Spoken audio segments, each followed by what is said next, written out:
Assalamualaikum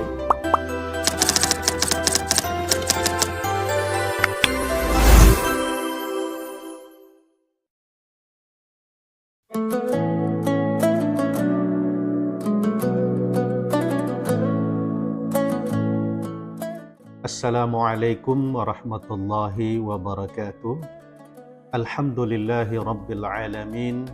Wassalatu wassalamu ala asyrafil anbiya'i wal mursalin Sayyidina Muhammadin wa ala alihi wa sahbihi ajma'in, amma ba'd.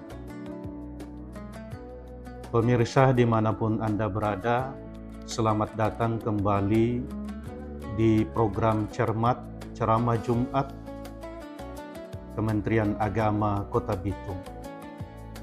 Para hadirin wal hadirat, pemirsa dimanapun Anda berada, Allah Subhanahu wa Ta'ala yang telah menciptakan manusia, kemudian Allah Subhanahu wa Ta'ala memberikan segala kebutuhan kepada manusia.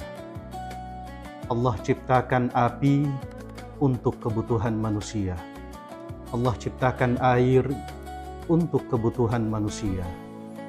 Demikian halnya di saat Allah menciptakan langit, matahari, bulan, semuanya adalah untuk kebutuhan manusia.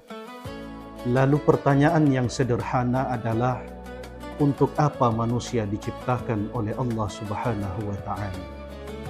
Pertanyaan tersebut dijawab oleh Allah Subhanahu wa Ta'ala di dalam Quran surah Az-Zariyat ayat 56. Allah Subhanahu wa Ta'ala berfirman, "Wa ma khalaqtul jinna wal insa illa liya'budun." Tidaklah Allah Subhanahu wa Ta'ala menciptakan suatu golongan jin dan manusia melainkan supaya mereka mengabdi kepada Tuhan.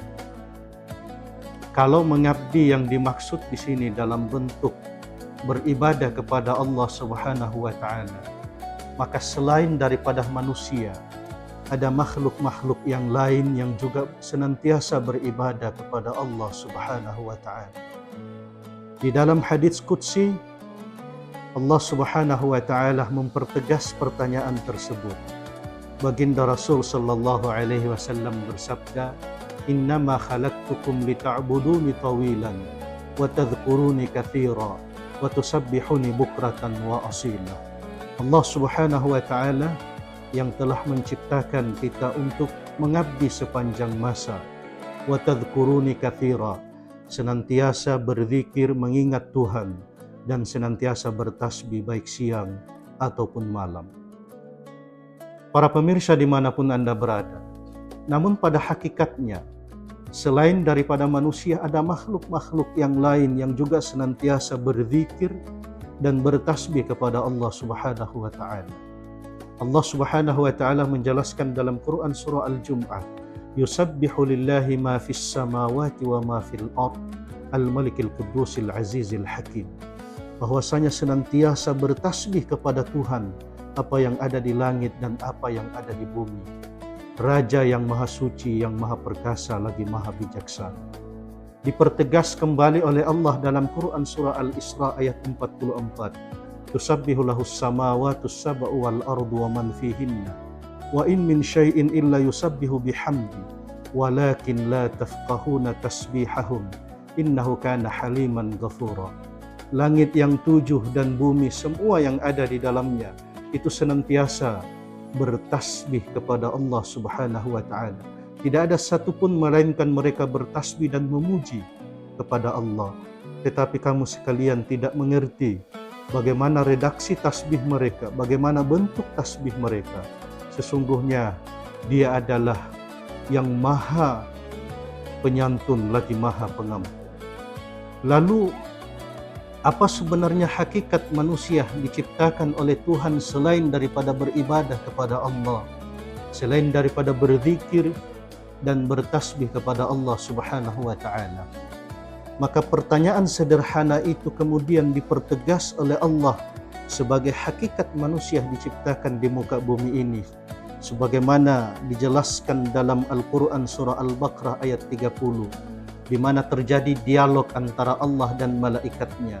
Wa idh qala rabbuka lil malaikah ketika Allah Subhanahu wa taala berfirman kepada malaikatnya, inni ja'ilun fil ardi khalifah, bahwa Allah menginginkan di atas muka bumi ini, yang mengelola bumi ini, yang disebut sebagai khalifatan fil ardh.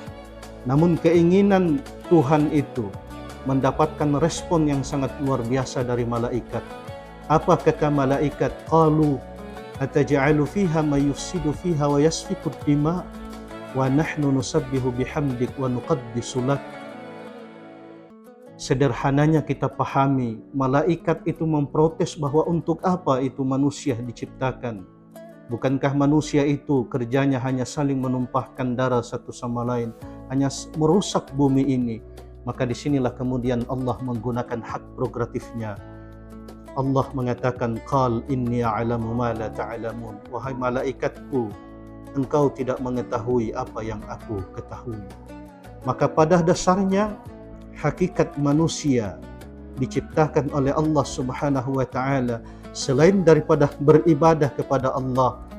Manusia diciptakan Allah Subhanahu wa taala mendapatkan tugas dan amanah untuk sebagai perwakilan Tuhan di muka bumi ini, menjaga bumi ini, sehingga tugas ini akan dipertanggungjawabkan nantinya di hadapan Tuhan pada pengadilan Allah Subhanahu wa taala.